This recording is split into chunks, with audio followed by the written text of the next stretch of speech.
It's time for today's Lucky Land horoscope with Victoria Cash. Life's gotten mundane, so shake up the daily routine and be adventurous with a trip to Lucky Land. You know what they say, your chance to win starts with a spin. So go to LuckyLandSlots.com to play over 100 social casino-style games for free for your chance to redeem some serious prizes. Get lucky today at LuckyLandSlots.com. Available to players in the U.S., excluding Washington and Michigan. No purchase necessary. VGW Group. Void where prohibited by law. 18 plus. Terms and conditions apply. We made this.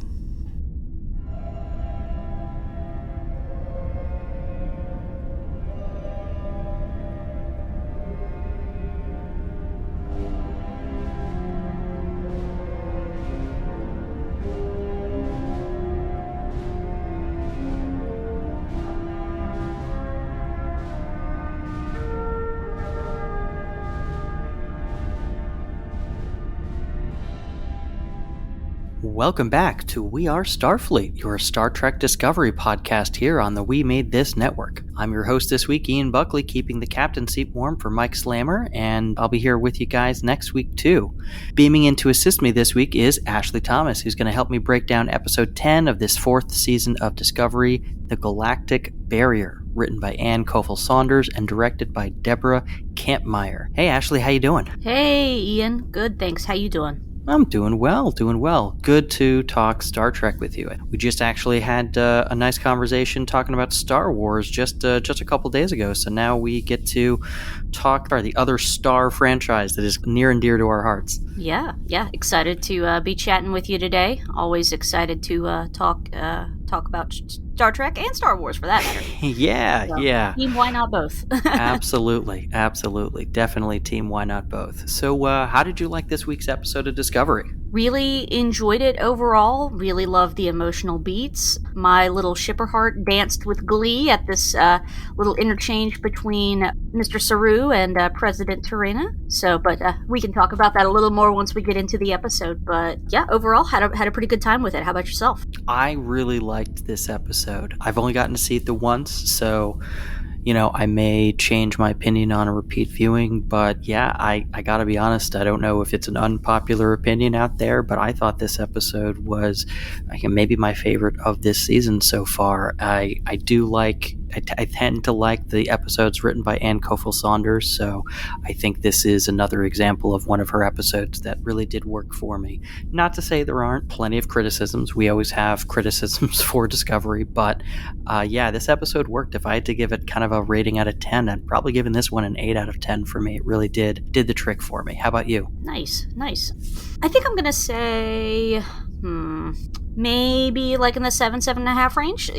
Still really enjoyed it. Not my favorite episode of the season, but definitely a lot to like, I think. Yeah, I've been giving a lot of, I think, like 7s this season because it's been a pretty solid season for me. I felt like it's been pretty consistent, warts and all, that I think liking this one sort of enough more than the average episode this season. I have to give it like an 8. But I'm glad we both enjoyed it. We're going to have plenty to talk about. So, Blank alert. Let's open up the actual plot of the episode. We open with Starfleet HQ and we learn a bunch of different things. We learn that the DMA is not only back, but it's gotten more powerful. Its sort of life cycle is shorter. So instead of it staying in an area for, days, maybe even weeks, we're talking about a matter of hours now. So it's much more formidable as a threat. We also learn that President Rillick has decided to join the mission, Discovery's mission to the Galactic Barrier, and that Bryce is leaving the ship, apparently, and we get the beginnings of romantic interlude between Saru and President Terina, as you alluded to. So what did you think of all this stuff, all these developments that we got at the top of the episode before the credits? So I watched the episode a couple of times before I got to watch it with my husband yesterday, and something that we both remarked about before we got to by the time we got to the opening credits, we're like, man, we feel like that's a lot. Like in the first 5? Yeah, it's like 14. Yeah, it's like 14 minutes before. Yeah. It's like, man, we feel like we already got like a whole lot of stuff going on, and they've not even hit the opening credits yet. So definitely kind of an emotionally heavy episode in the sense that we were getting things, getting things started with, we're leaving some of our crew behind on Earth. Bryce is there. Tilly's still on Earth, as far as we know. So yeah, her absence was notable to me. It seemed strange that she wasn't here. I don't want to speculate on any of the reasons why she might not have been available. Hopefully she's doing cool things somewhere and everything is well. But yeah, it did feel a little odd that we got this whole scene with Bryce, who, let's be honest, we're probably only just getting to remember that his name is Bryce this season. And now I guess he's leaving, maybe for good. Apparently he's joining the cast of another show in Canada, so he may not be back. Yeah, he may just not come back. We don't really know. So if that's the case, it does seem, I guess they had to give this actor some sort of goodbye, but it's a good example of Discovery not really doing enough to make the audience care about these side characters, but kind of expecting us to anyway. I really hope that we got an example in this episode of a character that we meet, talking about Oros later for the first time. And I thought the show did a great job of making me care about this character who we've never met before.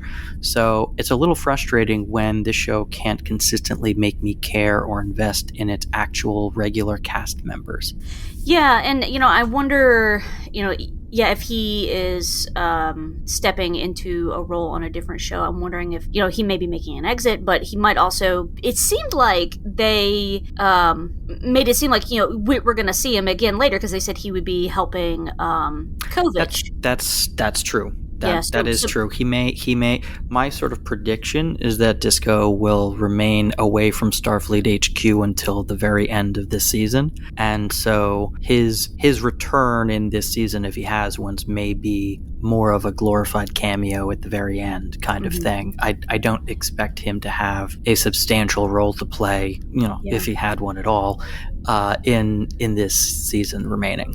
Yeah. So I don't know. We'll see. I'm curious to get more info about what Kovic is getting up to. Definitely. Yeah, and he might pop back in again, not like he had a huge role anyway in Disco. So to say that he might pop back in a small role isn't saying much. But I could see him popping back in on, if they do in fact set the Starfleet Academy show in this 32nd century, like he could pop up on that show in a role too. You never know. But it did feel a little strange that we were getting this kind of emotional moment with him while we didn't even pay lip service to Tilly being out there somewhere. Like, right. These folks may never come back again, and she's not even being called. There's not a view screen scene. Yeah, I think that's my biggest problem with the episode. That was something that kept nagging me. And because Michael specifically mentions we've given our crew a couple hours to prepare and have time to say their goodbyes. I'm like, girl, you ain't gonna call your bestie? Right. Like, your man's off going rogue and you're not calling your girl? Like, I don't know. That bugged me. But I don't know. Again, we don't know what's going on with Mary's role within the show.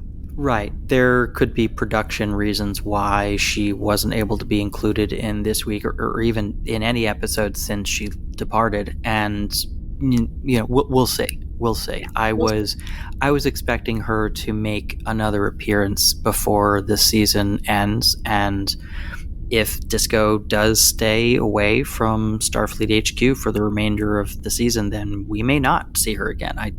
I'm genuinely kind of confused by how they handled her departure from the series. Yeah, and like you said, it's possible there are different production issues. I know at one point during season 4 production, they had to push pause because there was a COVID outbreak on set. So I don't know how that may have affected. Could have affected shooting schedules. Yeah. There could be scheduling conflicts. You never know. There could be any number of reasons why she hasn't been included, but it is hard to pretend like her absence isn't felt after all of this time. She's been one of the main characters of this series up till a few episodes ago, and now her name isn't even brought up when these characters are all going off to this, we know they're all going to be fine, but they're all in universe going off to this potentially very final mission, and she's not even name checked. It's a little strange. Yeah, but anyway, I suppose we will find out more later, or hopefully we will. Yes, we will. So what did you? Back to the show. What did you think about Presidents Rillick and Tarina both deciding to come along on this mission? I was like, man, that's some pretty. I mean, it was already really high stakes. Mm-hmm. But you add the president of the Federation, you have the president of Navarre. Those are some, and plus you have like this, all of these delegates so you've got a lot of high-ranking governmental figures on this ship, and they might not come back. That's a big deal. That's also like the potential for kind of political unrest. So I know President Rillick did mention that she was transferring power to the vice president, which we don't know who the vice president is. Yeah, we haven't met the vice president, I don't think. So who knows? But there's a lot of high stakes stuff here. I feel like President Rillick has grown on me. I've enjoyed her as a character. I've enjoyed her as a foil to Michael, someone to really challenge and push Michael. I felt like that part of her character is really good and interesting, and I like that we get to learn a little more about her. She's like, my partner's on the moon, and I might never see him again. Like, right, she has skin in the game too. It's not the losses that they're talking about are not just abstractions to her. She has a real concrete connection. And I've really enjoyed Rillick as a character from the start. I'm glad that, much like Vance in season 3, where at least for the first several episodes there were, I think, lingering questions in the audience about whether or not he was going to turn out to be a bad Merle. And, Star Trek has a long history of that. And I think at least Mike and I breathed a sigh of relief when he turned out to just be a solid dude who was a little rough around the edges after being in this really impossibly stressful situation for so long. And likewise, I'm glad that there's not a heel turn for President Rillick this season. It seems, certainly at this point, very safe for me. I feel like very safe to say she's a quote-unquote good guy, and she just has slightly different leadership style, slightly different methods. She's her own person with her own motivations. And when their goals are in alignment and they're on the same page, like this, I liked that they had a bit more of an opportunity to hash things out and get themselves on the same page from the beginning of this episode, rather than having, conflict on the bridge like we saw earlier in the season. Right. Yeah, so I'm glad that she's there, because I think that's going to create some interesting storytelling. I think that she's a good leader. She's very measured. I really loved the commentary we got in this episode on how are good leaders supposed to function, especially in times of crisis. The whole, and this is later in the episode, but the whole speech about, people want to know that they're going to be okay. And so I think the best part about her being there is knowing her understanding of the weight of leadership and the importance that carries. So I thought that was really cool. But to Judy was boring. Hello. Then Judy discovered ChumbaCasino.com. It's my little escape. Now Judy's the life of the party. Oh, baby, mama's bringing home the bacon. Whoa, take it easy, Judy. The Chumba life is for everybody. So go to ChumbaCasino.com and play over 100 casino-style games. Join today and play for free for your chance to redeem some serious prizes. ChumbaCasino.com. No purchase necessary. Void where prohibited by law. 18+ terms and conditions apply. See website for details. It is Ryan here, and I have a question for you. What do you do when you win? Like, are you a fist pumper, a woo-hooer, a hand clapper, a high fiver? I kind of like the high five, but if you want to hone in on those winning moves, check out Chumba Casino. At ChumbaCasino.com, choose from hundreds of social casino style games for your chance to redeem serious cash prizes. There are new game releases weekly, plus free daily bonuses. So don't wait. Start having the most fun ever at ChumbaCasino.com. No purchase necessary. VGW Group. Void where prohibited by law. See terms and conditions. 18+. Step back to President Tarina. She's, I'm really excited she's there because that's going to create some more like emotional tension with her and Saru. I think that's going to be really fun. But she's also the kind of person who just, she's not ready or willing to let other people do her job. So it felt convenient that, the other delegate didn't make it in time. But I kind of feel like maybe this is I can't let Saru go to the other side of the Galactic Barrier and not go with him. I kind of got that vibe. It just felt too convenient that the other delegate wasn't there on time. I mean, I like the direction that their relationship is going. I'm very excited for them to hopefully come together and have a happy ending. But I don't personally think that she was sort of plotting to get herself on this ship. But I think that she is happy that the kind of awkward overture that he made at Starfleet headquarters when he thought that he wasn't going to see her again. I'm sure she's glad that wasn't the last interaction she had with him. Right. I don't know. Maybe it's my little shipper heart. Just I hear you. Yeah, I get it. Getting in there. But I don't know, man. It still felt pretty convenient for me. This is. This is a really serious thing. But excuse me. I don't know. It feels different. And for somebody, Mike and I had this discussion. Like, what do you call people who are from Navarre? Because I keep wanting to say Vulcans, and that's not accurate. Navarrans? Navarrans? Yeah. Navarrans? I don't know. But anyway, for somebody who has a Vulcan background, she is sure talking a whole lot about emotions and feelings and all of that stuff. She has been for like the past 2 episodes. Yeah.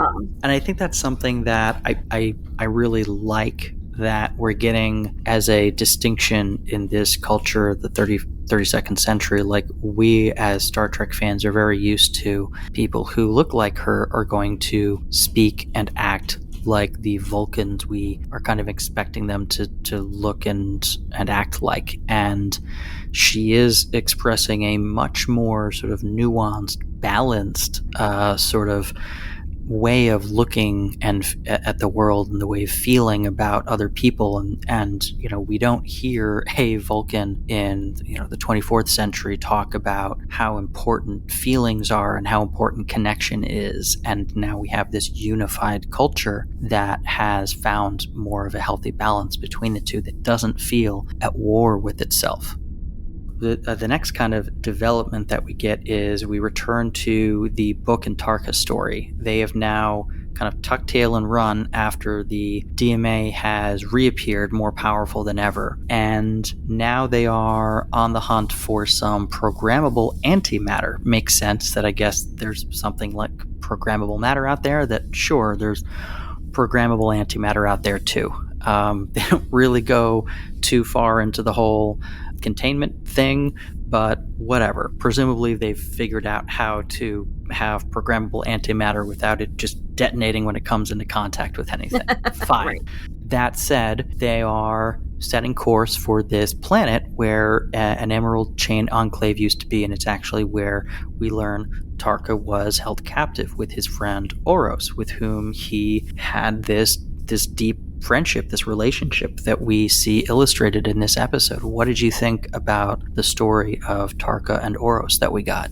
Actually, I was, like you said earlier, I was pretty impressed with how well they made the character of Oros very, very compelling. Made his relationship with Tarka, something that I care about. Like, they experienced this, awful situation together, but they made plans to escape. And riddle me this. Tell me your thoughts, because are we meant to see their relationship as like deep friendship, or are we meant to see it as sexual? I didn't view it as an explicitly friendship-only relationship. There definitely seemed like, to me, they left enough room for a greater level of intimacy. There is the sort of, not to generalize, but Tarka's a Ryzen, and he did express to, I think, Stamets at some point that he didn't really fit into Ryzen culture. So maybe we shouldn't make any assumptions about how open Tarka is. But he did seem to have this very caring, intimate relationship with Oros that certainly to me could have read as romantic. Yeah, I felt like you could read it either way, being romantic or, just, somebody that you love dearly as a dear friend, like a brother or sister. Yeah, and these are people experiencing trauma together and who are also bonding on an intellectual level that neither of them is used to, being around anyone else who is able to engage on that level. In here, they're roughly equals and have a lot in common. And yeah, again, this is an example of Disco doing a great job of making me care about a character that I had never met before. I cared about Oros. I cared about his relationship with Tarka. I got a lot more sympathetic towards Tarka. My hope was that he was a bit more of a complex character, and I'm glad to see that he is. I continue to like the work that actor is doing with that character. And yeah, I hope that he and Oros have the happy ending that they want. I'm sure that we won't get it, but I'm rooting for them by the end of this episode. Yeah, I definitely I came to a better understanding. We get this better understanding of Tarka's why is what I called it in my review. I see his why, and I certainly understand that situation. I don't think it justifies his actions in the last episode. Just because they had a way to have their cake and eat it too, and he didn't want to wait a week. So I'm still aggravated at him, even if I have a better understanding of why. Yeah, no, fair. I mean, he's a deeply flawed person, and you even see in this episode that the setup for how he got into this cell with Oros is he was put there intentionally by the Emerald Chain. He was acting as an operative to essentially spy on Oros, and he ended up becoming friends with Oros and not telling the Emerald Chain how far along in his project he actually was. But the fact of the matter is that he was put in there to spy on this guy. He was a little bit shady. He was not an innocent. And, Oros, in one of the character moments that again made me really like him as a character, is he forgives Tarka because he realizes that, Tarka is still a victim of this cruel system that Osira has put in place. And,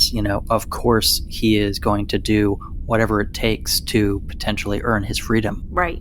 Yeah, I agree. I found that very compelling. Also, that's not something you see that often in films or television, like just this focus on forgiveness. I think that's a really challenging, thing to do, especially when somebody has betrayed you in that way.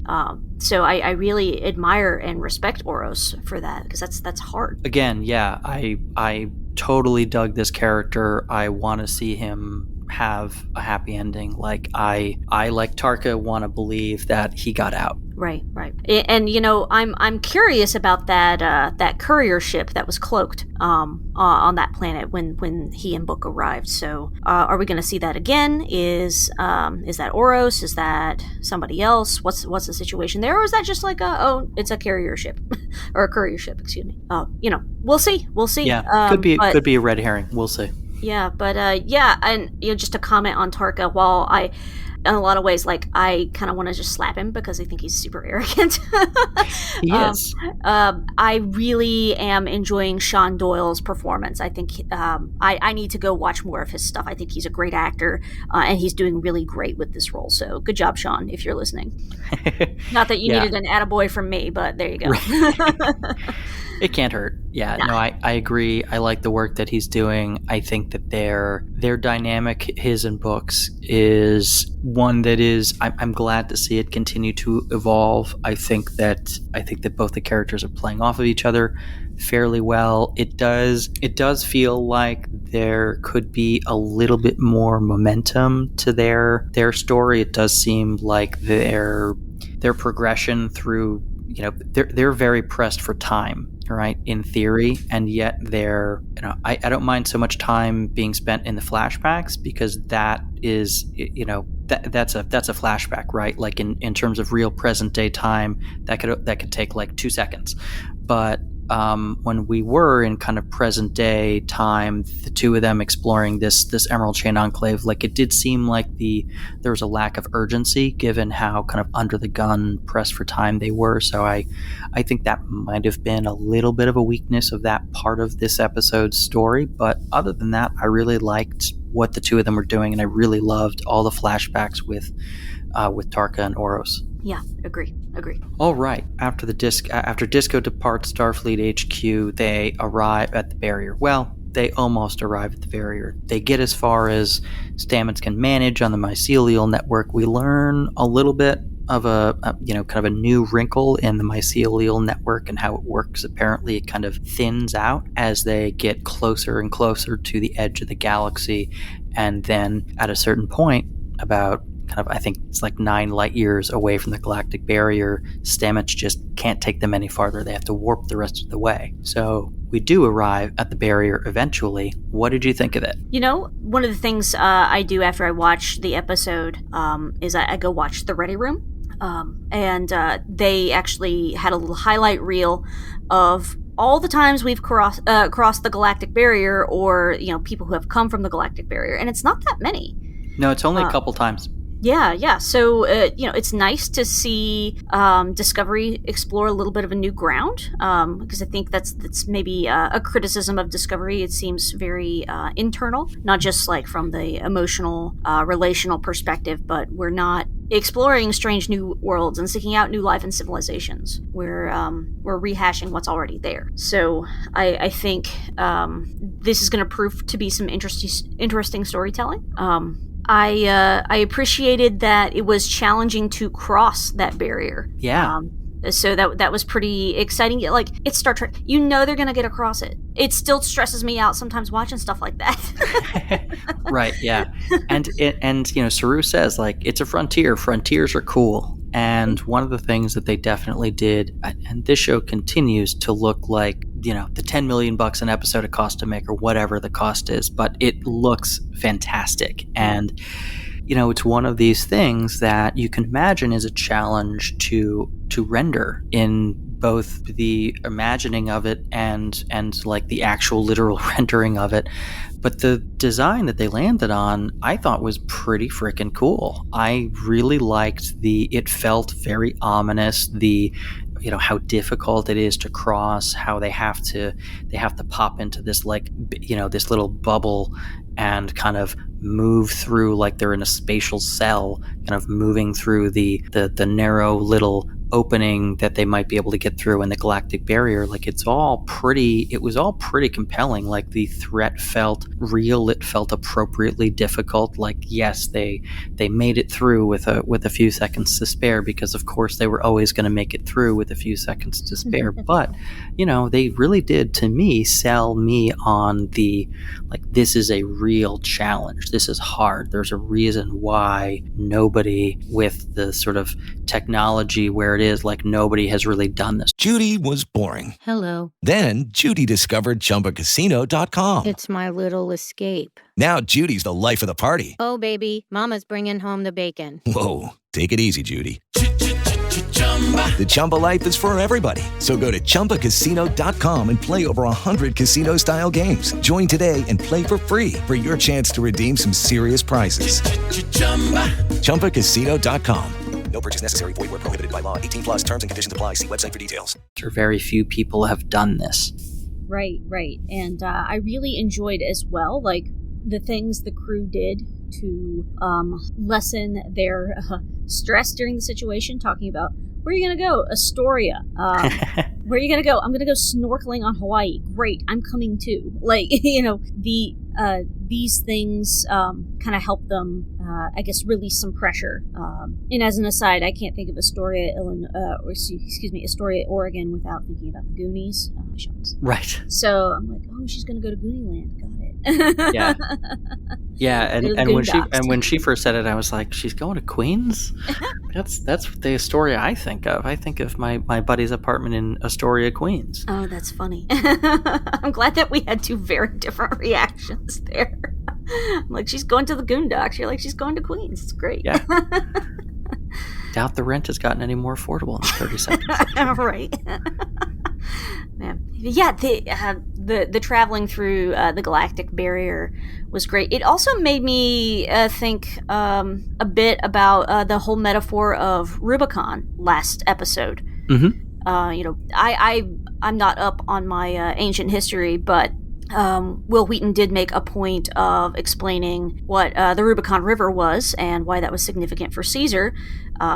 And it's the point of no return. Once we cross the Rubicon, like, we're in. We can't go back. I felt like in some way crossing the Galactic Barrier was a way to a way of crossing the Rubicon in a more literal sense, as in they may or may not come back. I mean, it's Star Trek. I feel like we're probably going to come back.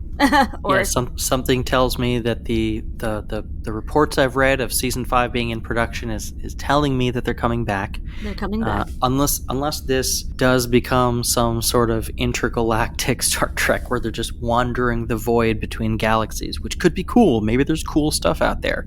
Right. But yeah, it's also interesting, that detail that we get about the mycelial network, in pardon me. In my head, I had always imagined that the network was something that was, just sort of pervasive throughout the galaxy. Right. I don't recall exactly how Stamets explained it now in season 1, but that was sort of my takeaway. It's interesting to learn that it's apparently contained within galaxies, so it can't really be exploited for intergalactic travel, which is too bad, because I had in my head kind of thought, like, well, maybe they can just, mushroom warp over to, like, the Andromeda galaxy, or like something, like get really, really far and do really crazy stuff with this. So it's interesting to learn that there is some limit, even within the amazing power and reach of the mycelial network. Right. You can only take the mushroom superhighway so far before you gotta put on your mud tires, so to speak. Yeah, so it was interesting to learn that there's kind of a ceiling on that, and it does sort of tie into the sort of, it's difficult to get outside of this galaxy. No matter how you try to do it, it's really, really hard. And, maybe there's a reason. Yeah, it made me think, because I am not somebody who digs into all of the ship technical stuff. I've got a buddy that is all about it. That's his favorite thing. Whereas I'm all like, woohoo, there's, they're in space. Yay, they're on a ship. Yay.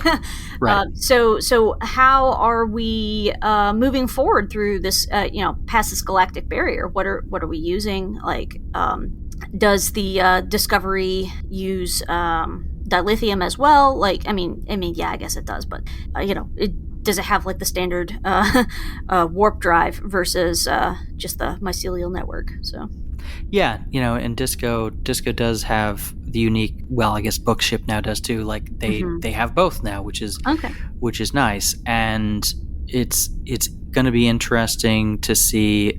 So far, it doesn't really seem like it is, but to me, it'll be interesting to see whether travel is different in any way once it's being done, like, outside the galaxy. Like, does warp work?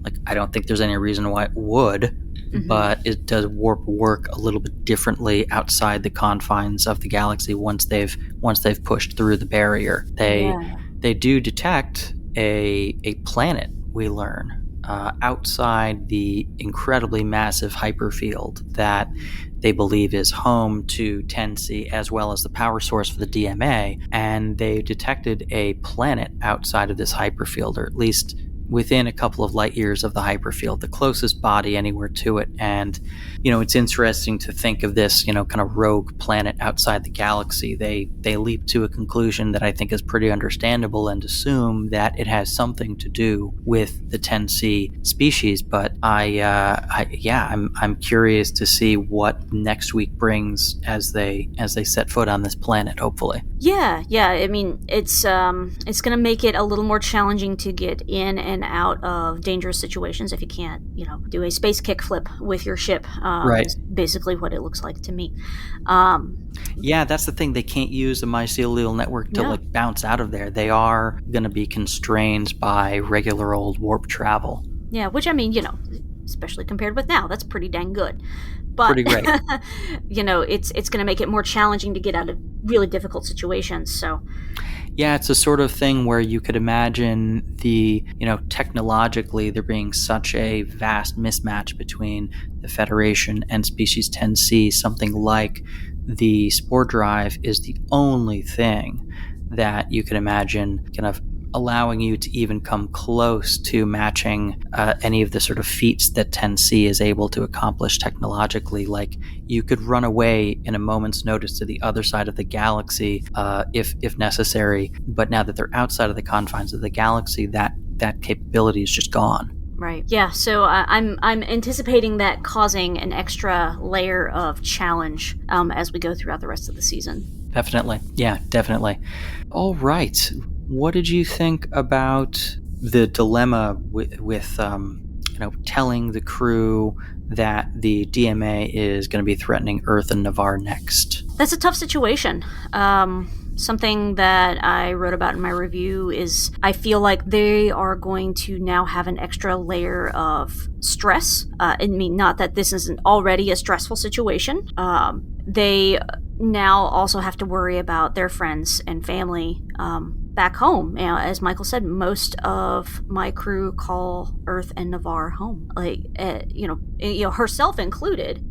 So yeah, this is extra stressful. I'm glad the crew knows, because if I were a crew person on the Discovery and my captain did not convey that information to me, even if there's nothing I can do about it, there's nothing I can do to fix it other than to stay the course and try to do my job and hopefully stop Species 10C.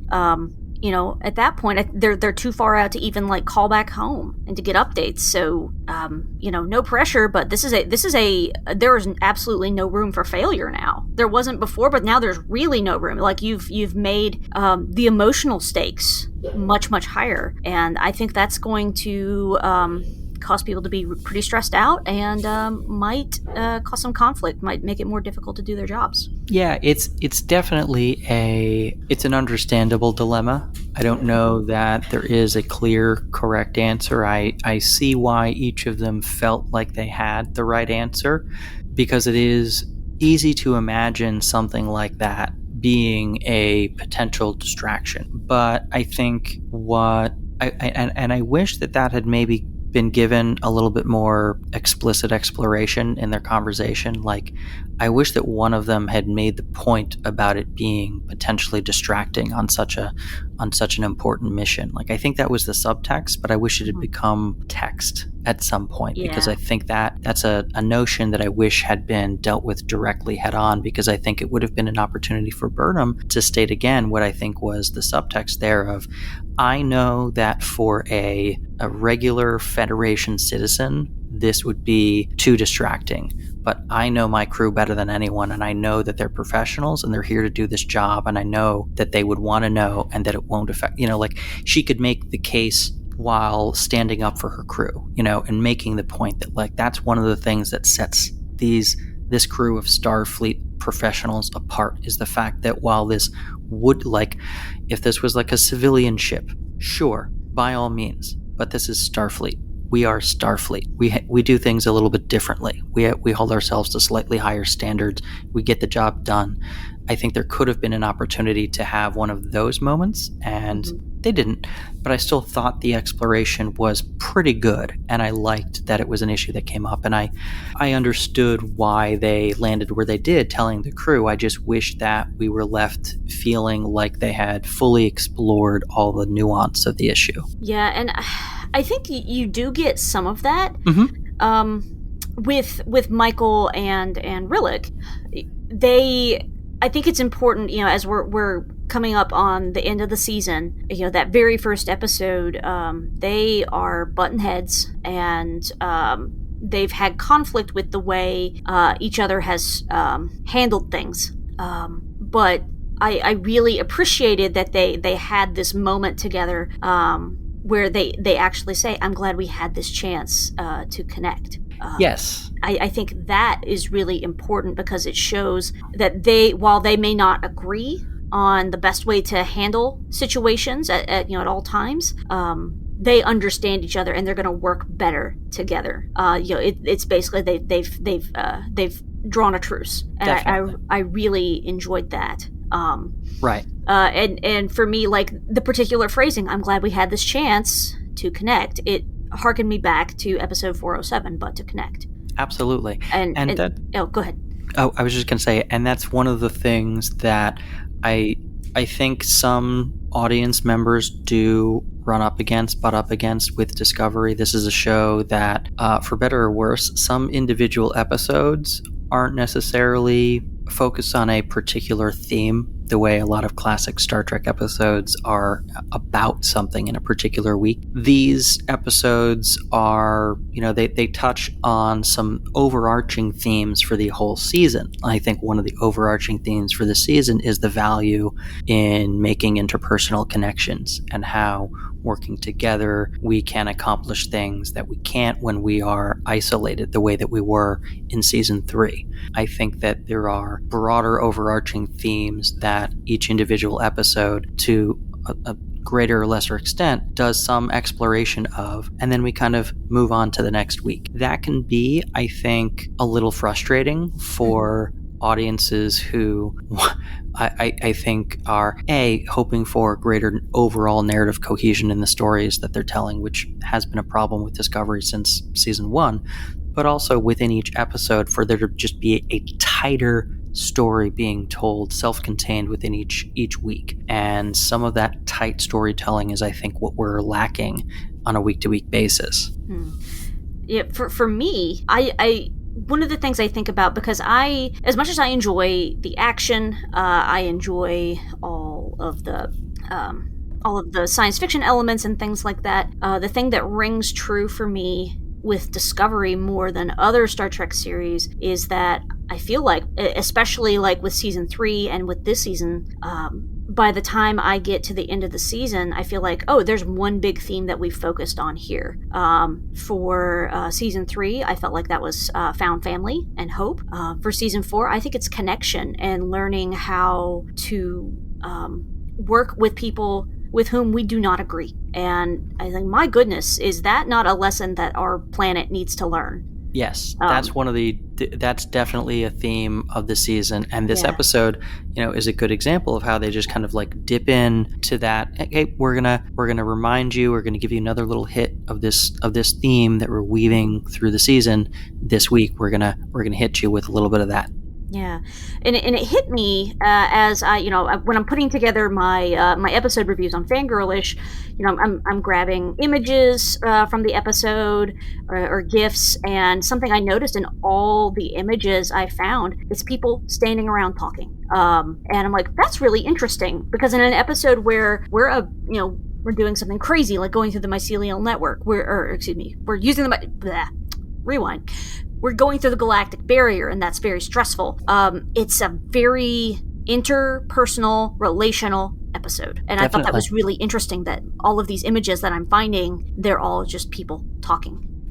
Yeah, and that's something, again, that can, I think, be frustrating for an audience potentially, It but can be. It's not. there's for a me. lot. Yeah, there's a lot of just characters walking around or sitting around or standing around talking in Star Trek, like there always has been. I think, sometimes there's a sense of this conversation could be taking place while something else was being done, and we were making a more efficient use of our time with this story so that we could have time to do a little bit more character development. There's a sense, I think, at least for me, of like, okay, I see what you're trying to do here.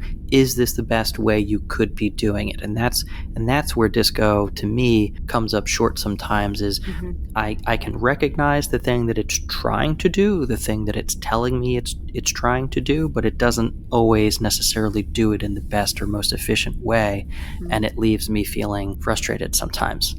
Yeah, and again, this is maybe a broader, more than just this episode conversation. But, Definitely, yeah, it really is, because this, like I said at the top, I still think this might be my favorite episode of season 4. I really liked this episode. I look forward to seeing it a second time, but these are one of the these are some of the things that keep coming up in conversations with me and Mike and with others, is that Disco is frustrating because when it does do things well, it reminds us that it is capable of doing these things well, and so we grow resentful of the moments when it's not living up to the standard that it's setting sometimes. Yeah. No, and again, I don't feel like it's an unfair criticism. I think Disco is kind of an interesting crash course in emotional intelligence. And honestly, I feel like to me, it feels like this is meeting an emotional and social need that our planet has right now, especially because we just hit each other or yell at each other. We don't actually talk, and I think this is an exercise in learning how to talk. So, Agreed. I think that there is an awareness of, on the creator's behalf, of the fact that the show is trying to do that. It does seem pretty self-consciously aware in its writing and its casting of trying to be a show of the moment with things to say about the world in which we live, which I think is great, and I think that is something that Star Trek should be. I'm not always convinced that they are executing it to the best possible to the highest possible degree, and that is frustrating, because I do recognize that their heart is really in the right place on a lot of this stuff. Right. I just wish that they were living up to their lofty goals. Yeah, but yeah, like I said, that we could do like a whole podcast on Absolutely. all of that. Sure. And we probably will at some point. Yeah, that would be fun. We'll probably have a roundtable discussion with some folks on the network where we all talk about why we feel the way we feel about this show. Sure, yeah, let's talk about our feelings. That's what Discovery's doing. Fair enough. All right. Any other things you wanted to touch on about this week's episode? Just a few little sweet things, because I like the sweet stuff, especially when it's an emotionally heavy. I love that Tarina calls Saru a comforting presence. I thought that was especially sweet. Yeah. Which he is. And the more I hear people talk about their interactions with Doug Jones, the more I'm convinced that Mr. Saru is just Doug Jones being himself. Just a sweet man. Definitely. So I really enjoyed that. I really enjoyed the little moment with Stamets and Adira, where Stamets says, "Fair warning, I will always reach for you if it seems like you're hurting. My dad never did that for me, so I might do it a little extra for you." Loved that moment. Loved that line. Yeah.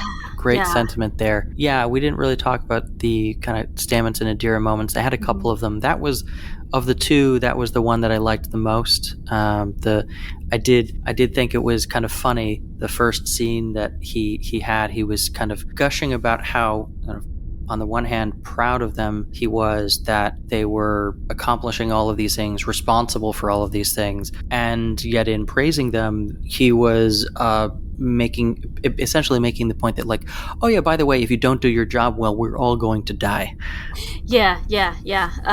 And I also read that as, Dad, please stop embarrassing me in front of the captain. Yeah, for sure. that was kind of how I read it. But yeah, you're right. It is definitely more high stakes than that. But I also like that acknowledgement. He's emotionally aware enough to be like, you know what, this is where I was lacking. And so maybe I'm trying to overcompensate, and maybe that's not always, maybe that's a little too much, but just know that it comes from a place of care. And right. It's always, it's the same thing of like, I'd rather love you too much than too little. Right. Exactly. I especially enjoyed that. I thought that was really, really nice. Agreed. Same. Glad you brought that up because I had forgotten it. All right. Any other standout moments you want to bring up before we head out? Sure. Just something that was kind of silly, but towards the end of the episode, did you notice that Michael did the what Jonathan Frakes referred to as the Picard maneuver? Yeah, she did do a little adjustment of that uniform. It had hiked up a little bit in the front. She had to tug that down. Amidst such a serious episode, that part I laughed out loud. I was like, man. There must have been. Avery Brooks must have done that a few times, too. Yeah. I know. It's just, I'm like, man, some things never change, huh? Everybody has to do the Picard maneuver. Exactly. I like that. It's great. All right. Well, why don't you plug your socials before we head out? Sure. So if you want to connect with me, you can do that. So on the tweets, you can hit me up on Twitter at The Nerdy Blogger. You can check out my Facebook page, facebook.com/The Nerdy Blogger. You can read my words on my blog, nerdyblogging.wordpress.com. You can also read my words on fangirlish.com, where I write about film and television right now, largely Star Trek. You can hear my words being read on the Sci-Fi 5 podcast. That's 5 minutes of science fiction history, 5 days a week. And you can also hear me, aside from a litany of other podcasts here on the We Made This podcast network, you can hear me on my own podcast with some friends called Dearly Debated, where we talk film, television, comics, whatever we're geeking out about. Excellent. Cool. Well, thank you so much for joining me again this week, Ashley, on such short notice. It was a blast to talk to you, as always. You as well, man. Thank you so much. Of course, my pleasure. And thank you, the audience, without whom I would just be howling into a void, for joining us for another week here at We Are Starfleet. Star Trek isn't all we're talking about on the We Made This network, so please give a listen to what else you might have missed out on in just a moment. Elsewhere on We Made This. Academy Watch, a prestige film podcast. A lot of these other characters that are not human have these bizarre names, non-Anglo names. And then we have Paul. I mean, I kind of wanted a Brian or a Gary to rock up next to him as well. Yeah, like a Gary, like a real Scouse guy from. I was about to do a Scouse accent, but then I thought better of it. Yeah, let's leave the Scouse. We've already offended the Pauls. Let's leave the Garys alone. Pick a disc. Everyone was sort of caught up in the cowboyness of the post 9/11 world. Like to an extent, in the immediate aftermath of 9/11, George W. Bush basically took on the role of John Wayne. He was like, I'm going to find them and I'm going to catch them and I'm going to put them to justice, that sort of thing. And I think for a long while that had kind of been accepted, and that was okay, you can lead us forward, you know what you're doing. And then, some other things began happening and other wheels started turning, and that's where I think this album managed to land. Was there were a load of people that were thinking about, is this right? Should we be doing this? And it kind of validated that school of thought, because it said it in such an eloquent way, and it's very, very pointed at its administrations and its message of anti-war, not necessarily anti-this war, but anti-all wars. Right in the childhood. There's other boy bands include the likes of McFly. McFly's a big one. I remember McFly. McFly busted. McFly was shit busted. Oh, that's a controversial. I could name 5 or 8. Well, 3 or 4. Here we go, because I'm a big busted in McFly. I could name 3 or 4 busted songs. I could name you no McFly songs. Name me some busted. Year 3000. Yeah. Shit me, I'm sure I know more than Year 3000. Glad I crashed the wedding. Yeah, that one. Check out all of these shows and more on the We Made This podcast network.